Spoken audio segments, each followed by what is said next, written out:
we knew that cable modems were coming and DSL, and the speed thing always gets worked out in computing. Whenever there's a big platform shift, it's always slow and buggy and kind of hard in the beginning. But if it's about speed, then that problem always gets solved. Welcome back to another episode of the Debutify podcast. Today, I spoke with Dennis Kelly, the CEO of Postalytics. We discussed his early days working on his parents' farm, how he's carried that work ethic till now, lessons from corporate life, the many startups he's created, and the twists and turns of Postalytics, his current company, the direct mail automation tool. He was a lovely man to speak to, and I hope that you enjoyed this episode. I just want to say thanks for coming. It's good to have you. Well, thank you. Yeah, I'm excited to participate and appreciate the opportunity to speak with you. Cool. Thanks. Me too. Dennis, please walk me through your early life. You were just saying before we started that you grew up in a farm in upstate New York. I also know from listening to you on other podcasts that you were quite entrepreneurial back then, knocking on people's houses and just, doing the rounds. But I wanted to ask you, what are your formative experiences back then or, in an early timeline? Well, thank you, Connor. And yeah, I think that there were many formative experiences, and all of us have foundations that we build things upon. And I believe that several of the pieces of my foundation were laid at a young age. As you mentioned, I grew up on a farm. And there was a lot of work, a lot of manual work that just needed to be done. And my parents and my sister and I, there were only four of us, we just had a significant amount of ongoing work to do every single day to both kind of fix up a broken down old farm that really needed a lot of work, and then to maintain a working farm with a lot of animals and property and things along those lines. And so I was charged at a young age with doing a lot of things. And, my father taught me how to drive a tractor and take care of animals and mend fences and cut wood and all sorts of things that were just necessary in order for the operation of the farm and really the improvement of the property to happen. And so, I think that later in life, as whenever I start to have doubts or to feel sorry for myself about, working really long hours or being very tired, I think back to those years and say, hey, I'm in the software business. I've got it pretty good. My my hands are tired from typing, and, my eyes are a little bit tired, but that's about it. And I think that sort of work ethic that you pick up, that type of home life, is something that has been pervasive throughout my career and, my approach to raising a family and everything else. So that work ethic is there. And then I think secondly, my parents also encouraged me to just go out and try to make money, and don't be afraid to ask people if they need help. If I can do work for them. I mowed lawns, car washes, just did a lot of small tasks for people that live nearby that I could help them out and make a little bit of money. I always had jobs to do. And if I had a little bit of extra time, I try to find a way to make a buck. What was, I think, interesting about that is that later, when I was working for a very, very large corporation, I think it struck me that I didn't really have a lot of control over my career. Maybe more instinctually, I always felt like my effort, if it's my focus, then I'll ultimately be able to control my own destiny. I think it kind of led me to want to get out of a large corporate environment and into startups, as that instinctual drive to want to be in control of my own destiny and not just a cog in a very, very large machine. That was probably the other really formative experience that kind of drove my career. Yeah, that's like a very logical through line, because you would have just kind of molded yourself into that kind of person by doing all of those, independent style jobs. That's not like most, I don't know what the orthodox route is like you work for somebody usually. My first job, I was a cleaner boy at a butcher. That was just like a classic hierarchy where you're like, they pay me for doing the thing. But then I guess if you started out in life being like, I'm the guy going and getting the work, and then you eventually work in the corporate space and you're like, this is so weird. I think that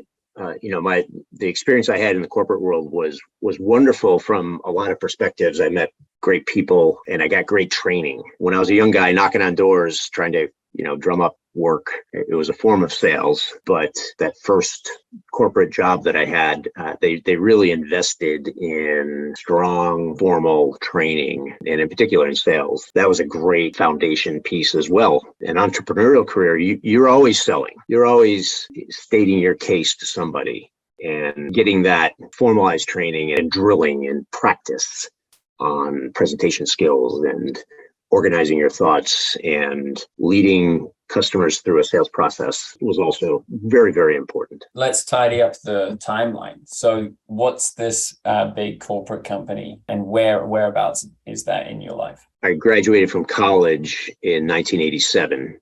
It was my first professional job out of college at a company called Prudential Insurance, who you and most people have heard of. And it was in a department or a division of Prudential that was focused on corporate benefits. And so, we were selling corporate benefit plans into businesses. There was a lot to learn about insurance, of course, and how healthcare benefits work. It was an interesting time in that industry because HMOs were really just starting to become a prominent way to insure corporate employees. And so there was a lot of effort to re-educate the existing market around an innovation that Prudential and other insurance companies were pushing as a way to try to get a control over healthcare costs. There was a lot to learn about underwriting, risk, and of course, marketing and sales. And so I was in an office in the New York metro area. And then after 6 months of training, every day,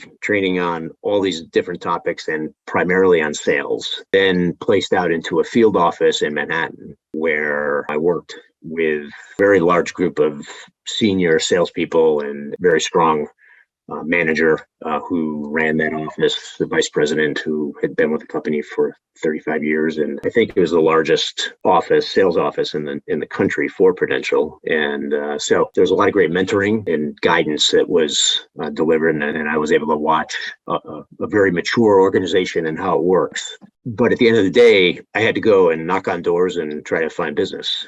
There was a lot of cold calling, both directly into businesses, as well as what I figured out also is that there was a way to actually sell through independent insurance brokers. And so it's kind of a concept of a channel sales, right? Where you've got other people doing the selling for you and they're getting a piece of the commission. So that was also, I think, a great experience. I did that for a couple of years in New York before I moved on into my first startup. And what was that? A college friend of mine and his brother were starting up what was at the time a computer company. It was focused on a particular vertical industry. So it was in healthcare. What had happened was my friend from college was a software engineer, computer science major, and his brother was a nursing home administrator. And the two of them got together and were looking at the way they were doing all of their business in this nursing home and decided that they needed to computerize it because essentially everything was being done by hand. Everything was done on paper, including the accounting, because at this time it's like early 90s. Right? Exactly.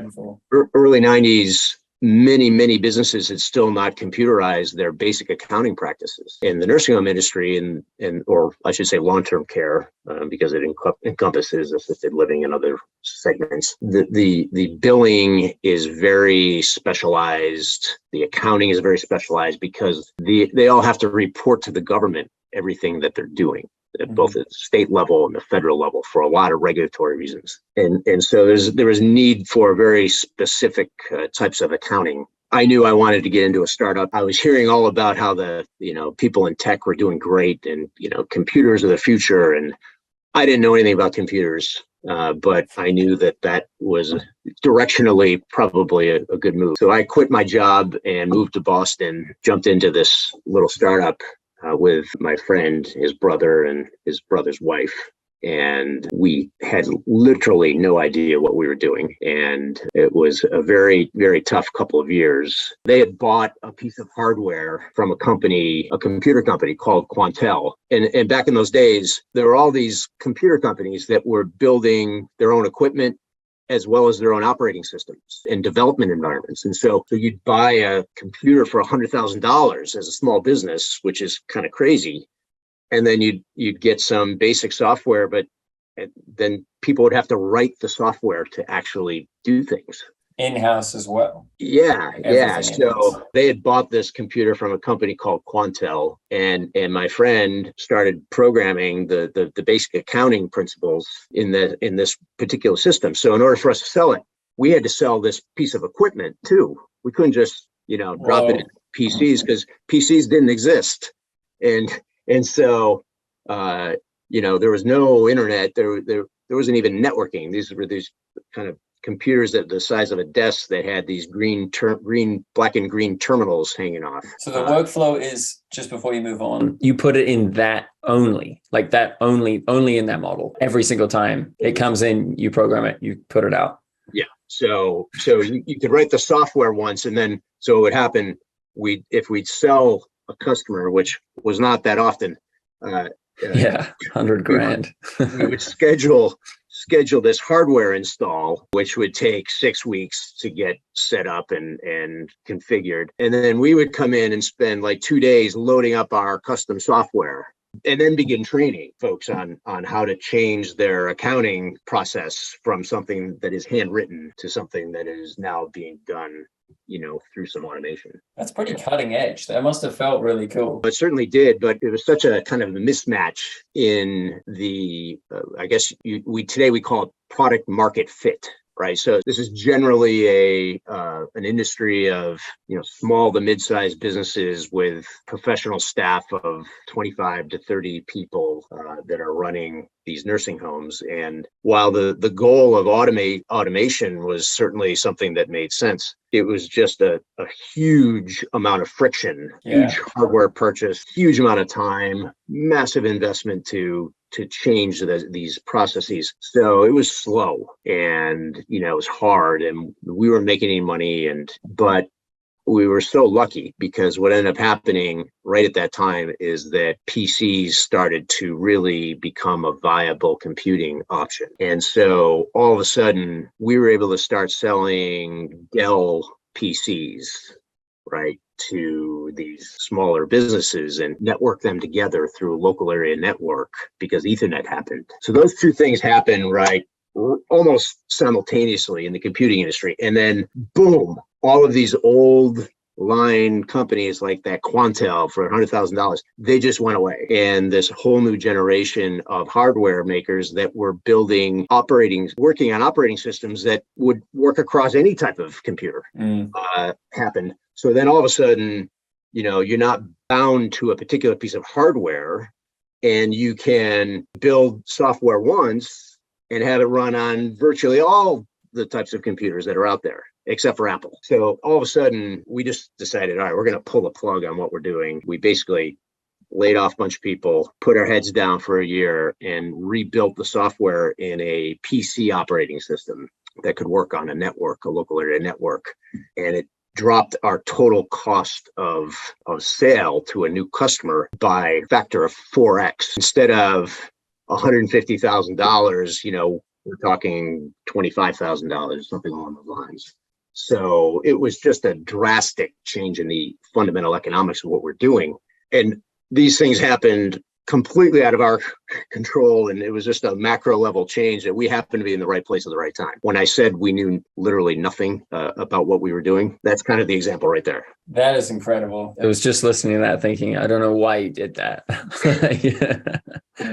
It's just like, that sounds like the space to be in. I should do that kind of thing. I should do that. And now you're just like buying these big PCs. Yeah.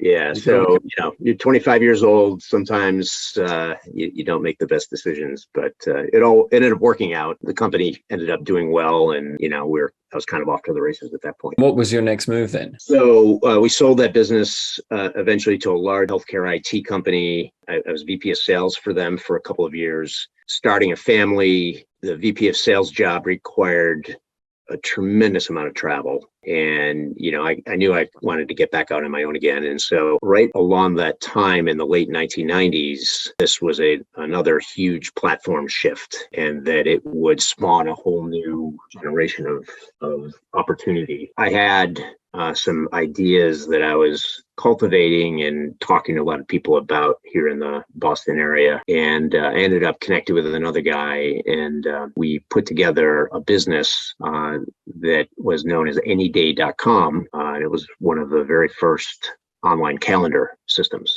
Mm-hmm. Yeah, it rings a bell. Essentially, if you're familiar with Google Calendar, we pretty much built that. It was almost identical in the way that it looks, and the user interface and the functionality was almost identical, except it was early, right? 1998, 1999. And yeah, I remember those computers. We were using dial-up modems to get on the internet.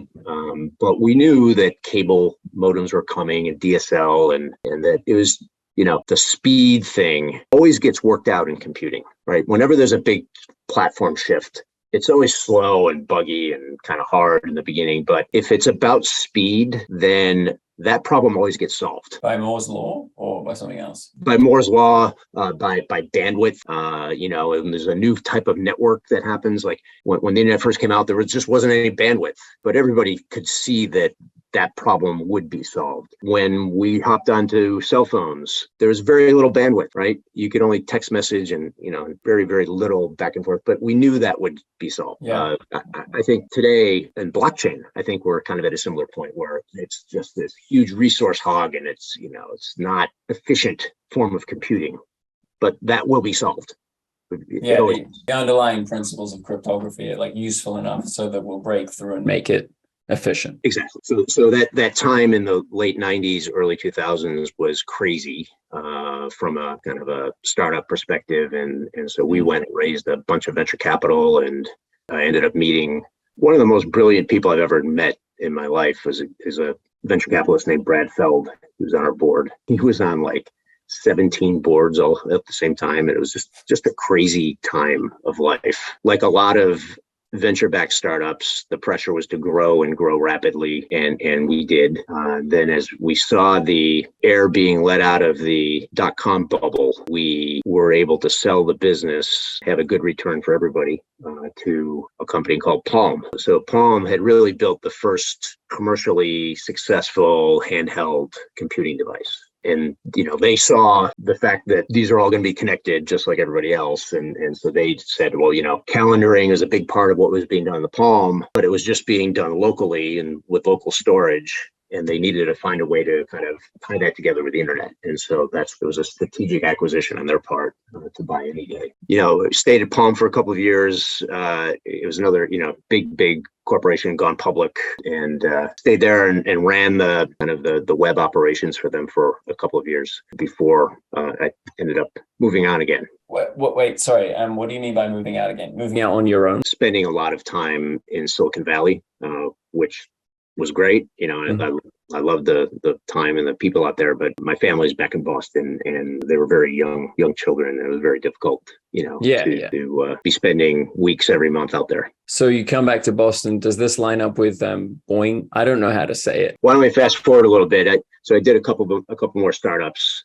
Had my first failure in that gap after the Palm experience, and then jumped into BoingNet in 2013. One of the engineers that I worked with at Anyday in Palm, he was a brilliant young software architect. It turns out he moved near me, and we kind of reconnected, got together, and he had his own business doing consulting, and had built some software as a side gig, and it was focused on the direct mail world. He said, "Hey, I want to show you this thing, and it's kind of cool," and I got some customers using it. And so it was interesting because at that point in 2013, there's tremendous investment that had just really gotten going in the marketing tech world. And, there really hadn't been a lot of investment in technology to do corporate or business marketing.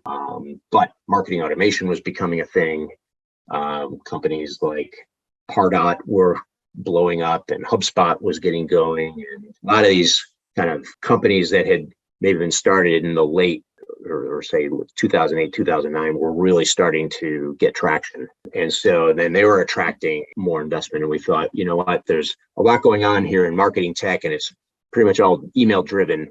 Direct mail is a really old marketing channel that is still really big in terms of the total spend every year on the part of businesses, but nobody seemed to be thinking about ways to do any automation. This initial product that my partner had started, we decided, okay, well, let's try to build a software platform that we can sell into the direct mail industry and help them kind of catch up and be able to offer a more automated solution to their campaigns that they're running. Because what happens when you go and do a direct mail campaign the traditional way, you go to a print service provider, you go to an agency, and there's a lot of manual steps that are involved. And so what we thought was, all right, well, there's a clear pain point here, and we had sold some already, and we thought, there's a good market. It's being underserved. Venture capital isn't really looking at it. They're off chasing digital and email and things. Let's go do this, and we'll try to do it in a kind of a self-funded way. So we spent a year or so, built out this product, started selling it, hired some folks. And, after a couple of years, it became very clear that we had built some really nice software. We had some patents. The sales cycle was taking longer than what we had forecast. And the mix of revenues was far more tilted towards services than we had really forecast and really what we wanted. I mean, we didn't want to build a software tool that required a lot of professional services to help get configured and set up. And it was frustrating because we thought the software was actually really easy to use. And then what we realized is that the market itself, the incumbent folks in the direct mail industry, there's a reason why they hadn't really invested much in technology. They weren't all that interested in change, and they weren't all that interested in using technology to solve problems. We had to make a tough decision to pivot from there. And so what we ended up doing, again, we had to lay off some great people. Yeah, product market fit. Again, we had to lay off some great people. We took the underlying tech that was underneath Boynet, and we came out in a different direction. When what we started hearing from some clients was that direct mail was just too hard to do. It was too many manual steps. It's not integrated. There's no analytics. And we were providing that, but we built a product for the service providers rather than the end users, like the companies themselves. So Postalytics took a lot of the concepts that were in Boynet, repackaged up and were is designed for marketers directly. So that if you're a marketer, you can sign up, build a campaign by drag and drop in software, press send, and it goes, just like you can with an email campaign. That realignment of kind of the underlying components we have built, packaged up and marketed properly to a segment that is investing in tech and is trying to first think of technology as a way to solve problems. We rolled out in late 2017, early 2018, and the company has been growing, rapidly ever since. Just to paint the picture for people, when you said that the clients came to you and they were like saying that there was too many steps, just walk us through what it took to get direct mail off the ground as a maybe e-commerce company. The direct mail automation industry is still nascent and a fraction of the overall picture here. So the majority of direct mail is still done this way. You will have a graphic designer who will work in a tool like an Adobe Illustrator or InDesign to build out some creative, they'll say it's a postcard. You'll hire a printer. You send out bids about your bespoke campaign that you are planning. Send out bids. You'll pick a print partner. They will introduce a mail house, which will be an organization designed to help optimize the postage, save or lose a tremendous amount of money in postage when you send mail. Then you need to find data, right? So who you're going to mail to. And so you end up typically exporting data out of your CRM that has names and addresses and other information into spreadsheets. You're driving creative with a graphic designer. You've got people that are doing the data work, the data sitting in a spreadsheet. All of that ends up being sent to the print partner, where they then have a person go to a printer and do a little mini run of, let's say, 5 or 10 pieces of mail so that they can do the merge, right? So that they can... The alignment. Yeah, because you can do personalization, right? So you can merge data like you do with email, except they have to do that and then actually print the pieces out, ship them through FedEx back to the marketing team. And then the marketing team says, well, you know what, we're going to change this, we're going to change that. Oh, that's and then the ridiculous. whole process starts all over again. That bit is especially, that's terrible. It's crazy, right? That should be a photo. So that should be like a scan at that point. And then you can just Zoom call, adjust right there. Yeah, well, the problem is that you have to then go back to that graphic design file that is not integrated with anything. Yeah. You have to make changes. You have to go make changes in the data file because it's not integrated with anything. It's sitting in Excel. And so nothing is connected. And it's this massive project management job. Yeah, 5 steps too many. So what we did was we said, all right, let's recreate email marketing and abstract away the complexity. We've essentially built software that enables that entire process to happen without any extra files. You can design your postcard online, and the postcard is being stored in HTML. And then you can pull data in from Salesforce or HubSpot or whatever the case may be. And you can do the testing online. You can create PDFs and ship the PDFs off to all of the people that are needed for approval. Then you can send the campaign, and all of our software optimizes the postage, routes mail to print partners around the country who are then responsible for the printing and the mailing of the software. And then we capture data about what is happening to the mail from the print partners, and the Postal Service, believe it or not, has data. And then we're able to sync all that back to dashboards, so you have a real-time understanding of what's happening to the campaign, and then sync it back into your CRM so that Salesforce knows when the piece of mail is being delivered to Connor, so that it can then trigger another marketing event, right? It can trigger an email to go out, or a text message, or and then if it's a bad address, that's captured, and the data is connected, and it's alive, and it can actually do things. Yeah, it saves you a lot of time. Yeah, so that's the idea of Postalytics, essentially stitching together a set of technologies to just eliminate all that friction from the manual process of direct mail. I just want to ask a question about personalization. So it seems to me when I open an email, and I'm closer to this problem than probably, the average person. So I understand that I have a bias when I look at this, but the things where it says, hey, Connor, we miss you. We want you to come back to the shop. Here's a discount code. Because I work in e-commerce, I just see straight through that.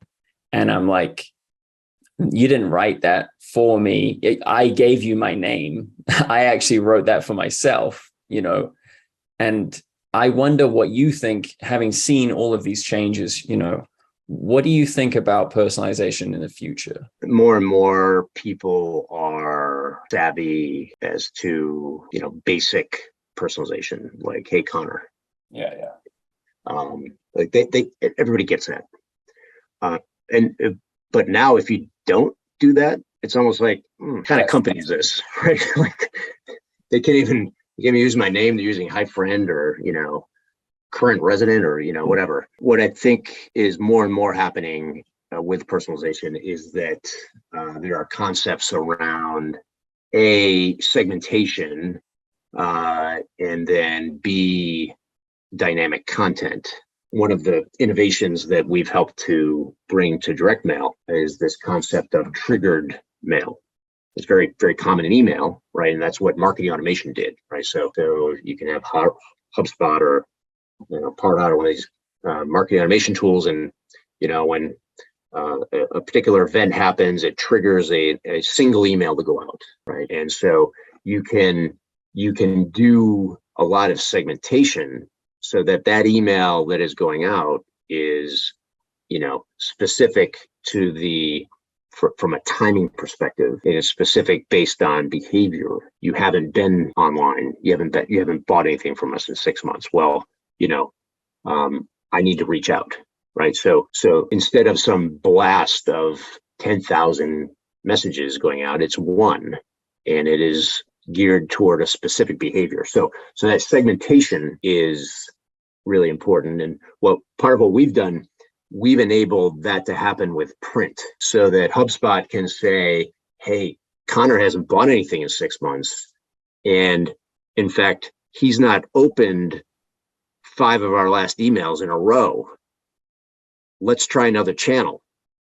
So trigger a piece of mail to go out to try to get some re-engagement, right? Even though it's a more expensive per piece, per message, but clearly something's going wrong. Connor's not responding to our emails. He's not bought anything. We need to shake this up. Send the secret police, kick down the door. Exactly. Yes.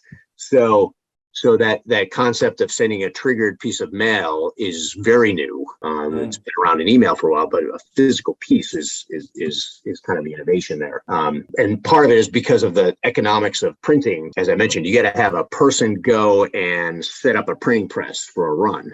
Yeah. Well, you can't really do that for one piece of mail. So the economics work against small numbers in printing. What we do is actually in the back end, we bundle all of the campaigns from different clients together so that it's all ready to go. We're creating high resolution PDFs in a queue. Yeah. From campaigns from hundreds of clients every day. And so there's one print run of, let's say, 6x9 postcards, and it might be 15,000 pieces, and that includes several hundred one at a times. So we're aggregating volume to solve the printing problem and abstracting it from the customer. They don't have to worry about it. So segmentation is important. Then dynamic content. So you can use data to then drive different messages to different audiences. And so if Connor is a VIP customer, then the data coming over from the underlying CRM or the marketing automation tool can then be used to say, all right, well, if the incoming content says VIP, then we're going to display this offer and this message and this image. Handwritten note. As opposed to, a different segment of the audience where the data says something else. And so that more advanced type of personalization is becoming more prominent. And again, it's been available in email. We are making that available in print so that because everything we're doing is in HTML, we're taking data from all these systems, and we can apply this logic to create unique printed PDFs that we ship off to printers. The scenario you just displayed, can you set up that logic to operate like autonomously? Like so you set up a few variables and you go like, we have a VIP customer, and then Exactly. Very cool. So the templates, the creative templates themselves contain the logic, and it's all in HTML. Yeah, right. So then the data coming in will trigger a particular response to be filled out that it ends up getting printed into or put into a PDF. Beautiful. So how do the analytics side of things work? Yeah, great question. So if you are a digital marketer or an email marketer, you're accustomed to gaining a lot of insights around the performance of your campaign. And so, direct mail is typically analyzed in a process that requires a tremendous amount of manual work. And so most organizations don't bother. Big companies do it, and they have analysts that will comb through different reports and do matchbacks across different data sets in order to come up with some analytics. What we've done is we've taken advantage of a service that the U.S. Postal Service has called the Intelligent Mail Barcode. The Postal Service developed this product for their own internal tracking. And so if mail is coming in and it's being done by a commercial print organization as opposed to, handwritten something with a stamp, but if it's being done at a commercial level, they're incentivizing everybody to use this automation tool that prints a unique barcode on each piece of mail. And so that way, when a pallet of 50,000 postcards gets dropped off, they have a way to track where everything is. And so they developed that internally. Then they said, hey, public, have at it. You can apply for a permit. from us, and you can get the barcodes, you can get the data, and do whatever you want with it. So what we've done is we've created a system where when a contact comes into Postalytics and a piece of mail is generated, a barcode is attached to the contact. And so if you're getting a piece of mail through one of our campaigns, then, Connor's piece of mail from this particular campaign, it will have a unique barcode. As it gets scanned by the Postal Service, we've already done that association.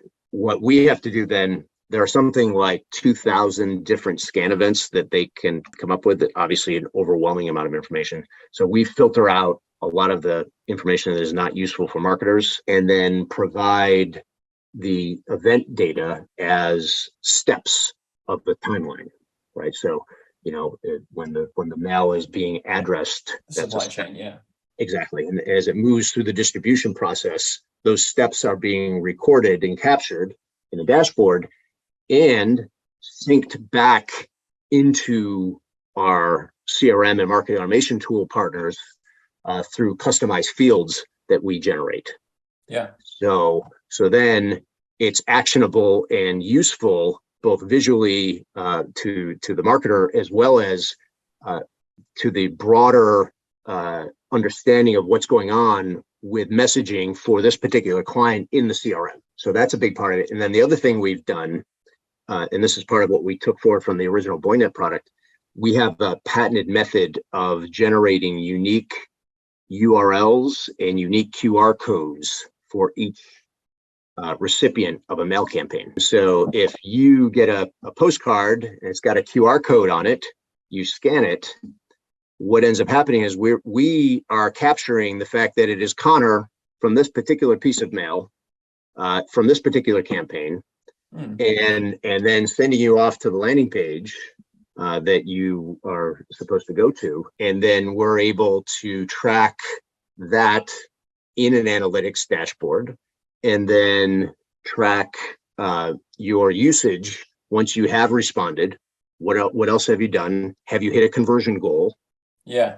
And just before you expand on that, can you just flesh that out for me? I get a postcard, I see a QR code on the postcard, and then that takes me to the client's website. You can, and this is all configurable in the campaign settings, right? So here's where we're going to send people, and there's and you have to load. We have a special tracking code that you have to have. Yeah. Particularly with the pandemic, QR code usage has exploded.